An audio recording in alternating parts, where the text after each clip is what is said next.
Ross Coulthart says that UFO disclosure will be a voting issue. And a whole lot more. It's time for another UFO News Roundup. So get in here. This is Jack with Cosmic Road. I talk about UFOs and the paranormal. Please hit like and subscribe and let me know what you think in the comments below. Okay, let's just get right to it. You got a lot of inertia working against you on this issue. What do you think breaks through it, Ross? Well, I'm here in Washington, Chris, because I'm trying to find out what's really going on. Because as you say, there's not a lot happening publicly. But I've been meeting people on the Hill and I've been talking to people in intelligence and defense. And I can tell you there is a bipartisan push still happening in Congress for the release of information.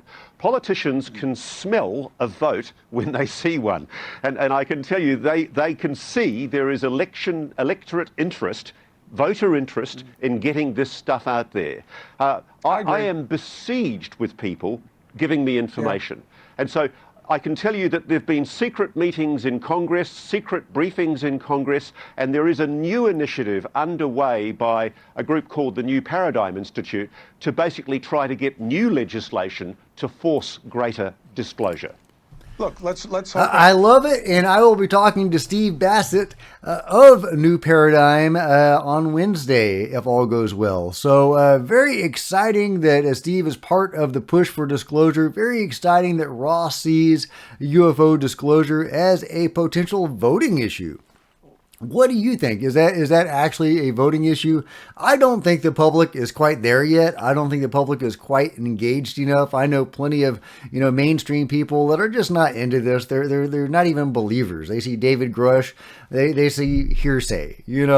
They're just not into it. So we're going to need a little bit more, I think, to make this a voting issue. I think Ross may be a little overly optimistic, but I love where his heart is. I hope he is right. I'm encouraged by these secret meetings that are going on and this new push. So we'll see where things shake out, but that's where my mind is on that. But let me know what you think.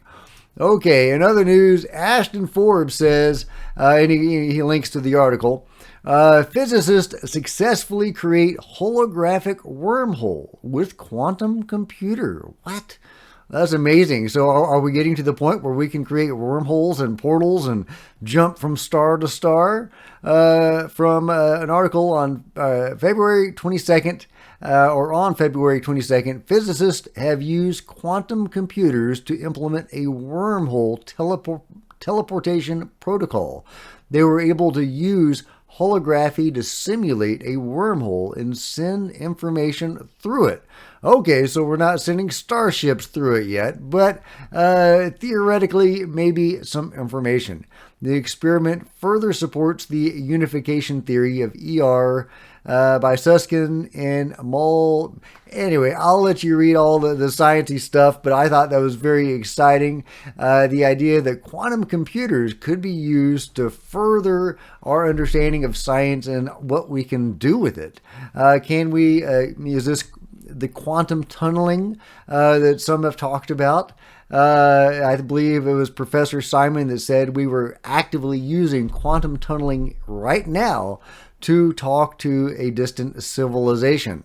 Is that what is going on? I would love to know. So Professor Simon did say more information would be forthcoming on that the European version of SETI was in contact with an alien civilization using quantum tunneling, talking in real time with the civilization right now. So very exciting times, guys. Very exciting times. Of course, if we have that technology, maybe that was gifted to us by these beings. I don't quite understand how we arrived at that technology without their help. But if that were the case, then how did we receive that first communication? Anyway, I don't quite understand that story, but that is Professor Simon's story. And anyway. In other news, this is really interesting. The link between the Genies, and alien abductions. And human, alien hybrid pregnancies. Here's Whitley talking about a story about just that, and then we'll get to the Jinn part in a minute. On station, I believe in Germany, and he met this girl that he was just crazy about. And she reciprocated to his amazement, and they became friends. And it built gradually until finally they made love with one another. And it was a wonderful experience for him. He thought he'd found his wife. And the next thing he knew, she cut him off, wouldn't talk to him anymore. And then she told him to come down to her apartment. And she said, "You're not going to ever see me again after tonight." And whereupon he slowly turned into, before his eyes, sitting across the room from him, just a few feet away, a gray, and then turned back into her human form. And he was left thinking, my God, I gave an alien a baby. That was all it was about. Mm-hmm. Now, you'd think that... So that's a wild story. It's certainly not the first that I've heard like it. But it is probably the first where a gray alien was living a life as a human, unknown to anyone else, unless she or it disclosed her identity. I don't think I've ever quite heard that before. I've heard plenty of alien abduction stories where beings would pose as humans, or even beings would come to Earth and have a one-night fling with somebody, and they would find out they were a being. But it was unclear if they had a life aboard ship or on planet. But in this case, it seems like the gray alien, if this account is to be believed, I mean, and of course, who knows? There's a lot of crazy stories out there. But if this account is to be believed, this gray alien lady was living a life as a human. And I guess trying to, seduce people to create hybrids. And that's a wild, wild story. Well, there's a Riz Verk, I'm probably mispronouncing your name, I apologize, talks about the parallels with the jinn. So he says, while the story that Whitley tells sounds crazy to mainstream people, there are almost identical stories in the Islamic literature of men who married a jinn woman, and one day the woman reveals herself as a jinn and takes their children and returns to the jinn plane, and he never sees her or the children again. If nothing else, this shows us that these kinds of stories have been around a lot longer than our understanding of aliens in outer space. And of course, that's something that Jacques Vallée talks about a lot, is how, the phenomenon is either evolving over time, to suit our consciousness. If we're in a place right now where we can understand the idea of aliens, and so we perceive the phenomenon as aliens, when in reality it may be something different because it presented itself differently to us in the past, or else we simply perceived it differently in the past. We attributed, magical properties to beings that were actually more science-based.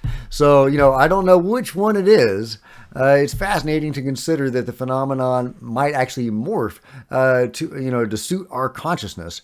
But either way, these stories have been around for a long time, and this is a really interesting illustration of that. So let me know what you think. In other news, there is a story that Adobe has developed software that can detect Photoshop in an image.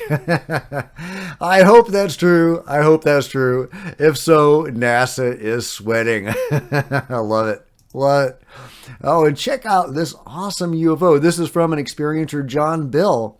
And he seems to be one of these people that the phenomenon, the phenomenon wants them to capture it on film. And he's got some great photos, and I'll link to this Twitter post below, and you can check out all his other UFO videos. Just some amazing captures of these objects that seem to want to be filmed.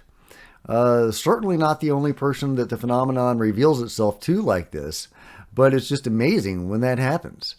It's just incredible. Is that happening more and more now? Maybe to do with the technology and our ability to share it. Or does the phenomenon want us to know about it and for this to be more widely accepted? Is something happening? Is there, some sort of contact event happening and this is part of it? Let me know what you guys think. I just think that's super fascinating.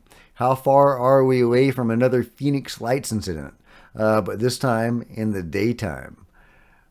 I don't know, but that is a great orb video, and he's got plenty others of them, and I'll let you check out his channel.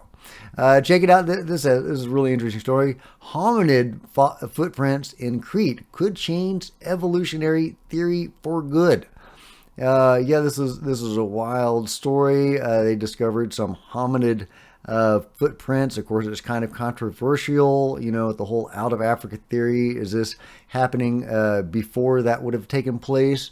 The team of experts concluded that indeed the impressions that had been made by ancient human ancestors 5.6 million years ago, making them by far the oldest footprints ever discovered in Europe. 5.6 million years ago, human ancestors in Europe. Again, we need corroboration on that, but that is an amazing discovery that could really change how we think about human evolution. Love it. Oh, this is awesome. Check out this big snake. Yeah, check out this big snake, y'all. Oh my God. That is a big snake. And I like big snakes. Mother ayahuasca is often represented as an anaconda. But that's a doozy, guys. That's a doozy, man. Whoa, look at that. Look at that. That guy is way too close to that thing. Yeah. Wow. Great capture of a great snake. Okay, and check this out. Okay. This is from Dr. Bernard Haish, a former Lockheed Martin staff scientist, talking about the UFO control group. This is really amazing.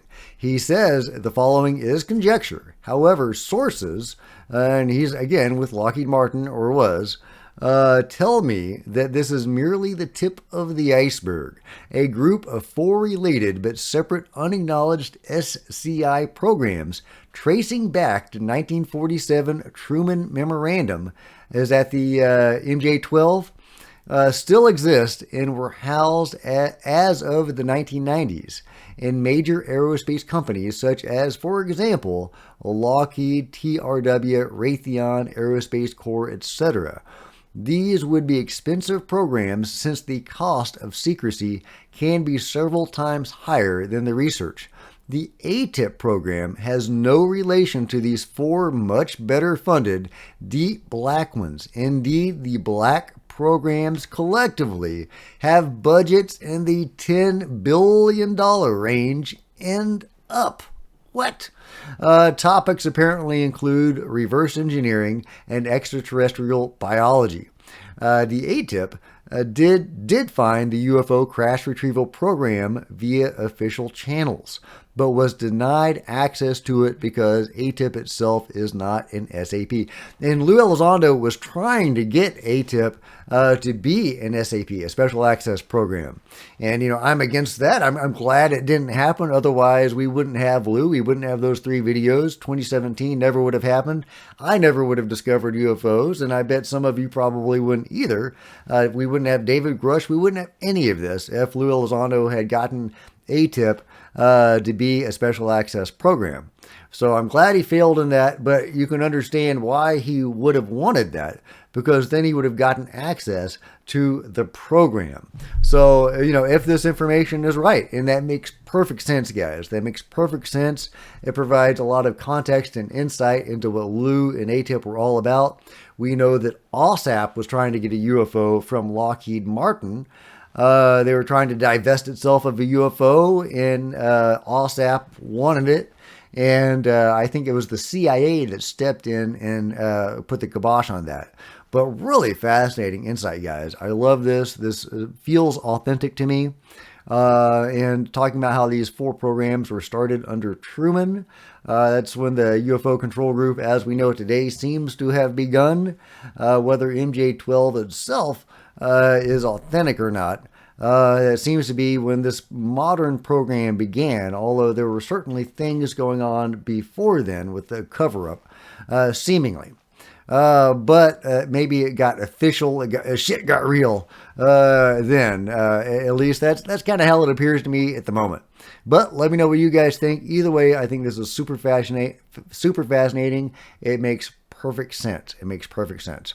Yeah, meanwhile, the moon landing did not go so well. Intuitive Machine stock sinks 32% after Odysseus' moonlander falls on its side. So, a sad conclusion to the moon landing story. Although Troy had an interesting theory. I hope you don't mind me sharing your theory, Troy. You know, what if that was a cover, right? What if they don't want us to know it's on the moon? And, we didn't know about the moon landing basically until it happened, unless you were following Intuitive Machines Twitter. And could it all be a ruse? Could it all be a ruse? And of course, it's always good to share this. Always good to share this. Showing clear proof of Atlantis, or at least some global connections among ancient, disparate peoples across the world. Love it. Love it. I've shown this before, and I'll show it again. But Atlantis was real, y'all. Atlantis was real. Or at least something we can use the word Atlantis as a placeholder for. Vanished ancient high civilization. Let's see. Oh, yeah. I'm going to have to make a separate video about this Bigfoot thing, because I've got a new theory about this Bigfoot, and I've seen all the videos now, and it's really shocking. It's some crazy stuff. Looks like a guy in a suit, but it's not. He's throwing trees around like they're matches. But yeah, I'm gonna have to make a separate video on that. Separate video. So I think that's where I'll leave it for the moment. But let me know what you think about all this craziness in the comments below. And if you've enjoyed this video, please give me a big thumbs up. I sure appreciate it. Smash the subscribe button and the bell to be notified of future videos. You don't want to miss a thing. Join me on social media, Facebook and Twitter, links below. Love to see you guys there. If you wanted to support Cosmic Road in an even bigger way, consider grabbing a coffee mug or a t-shirt in the merch store below. See the link. Or become a channel member. Channel members are rock stars, and I really appreciate you guys' support. Thank you so much. Meanwhile, there are plenty of other videos on the channel, and I'll see you guys next time. This is Jack with Cosmic Road, signing out.